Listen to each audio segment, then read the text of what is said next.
distinguished guests who are here. Water is the giver of life, and so I think we can take the rain that occurred in exactly the right moment as being the very best omen for the future of the Lombrum Naval Base. It certainly has created a moment that we will never forget, and in the height of the storm, I managed to take some selfies with Billy and with James, which I've now sent to both of them. But they are definitely going to be memorable moments for us. So to add to a long history of memories in this place, it really is great to be back here in Manus. It's great to be back here in Papua New Guinea. Today really is a moment of enormous significance in the relationship between Australia and PNG in the opening of the Lombrum Naval Base. At $503 billion Australian dollars, more than $1 billion kina, this is the biggest infrastructure investment that Australia has ever done in the Pacific full stop. But this place is a place of great consequence.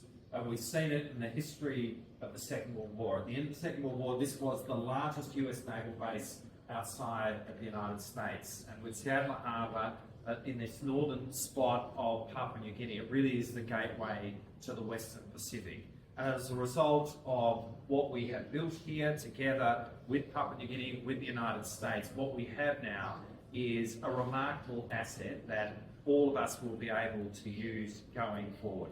And it is really exciting to think about the way in which we will be able to use this facility in all of our strategic thinking and in all of our strategic operations, and again, between ourselves and PNG, but also with the United States. As the Prime Minister has said, it's also worth thinking about the former immigration facility at Lorengau, because that also has really great potential working in combination with the Lombrum Base here.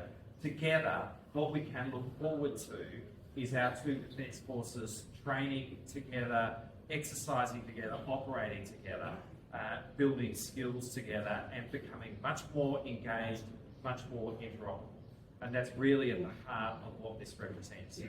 But what I would really like to say is that under the leadership of Prime Minister Marape and Prime Minister Albanese, we are seeing an energy in the bilateral relationship between Australia and PNG, the like of which we have not seen since 1975. It is really significant. In January, Minister Joseph and I commenced negotiations for a defence cooperation agreement, which we intend to sign prior to 16th of September, the Independence Day of PNG. This updates the Status of Forces Agreement, which goes right back to 1977. But that agreement, along with so much more that we are working on together between our two governments, makes it really clear to me that this, the 50th year of PNG's independence, will be the most significant year in the bilateral relationship between Australia and PNG since independence in 1975. It is going to be very transformational, and it transforms the relationship to a place where it rightly should be.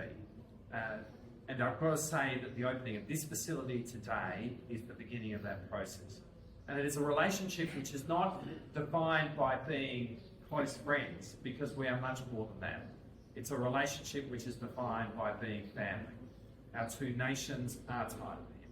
We walk step by step. We are the closest of family. And in this moment, in a world which is increasingly challenging, increasingly unpredictable and volatile, it is a moment where family sticks together. And that's what this year represents. I'm so looking forward to being back here for the celebration of the 50th anniversary of PNG's independence. We will have big things to announce in combination with the 50th anniversary. And really, today is the first step in that process, and I'm so excited about what this facility will do in the future and what it represents as a tangible expression of the closeness of the relationship between Australia and Papua New Guinea. Thank you.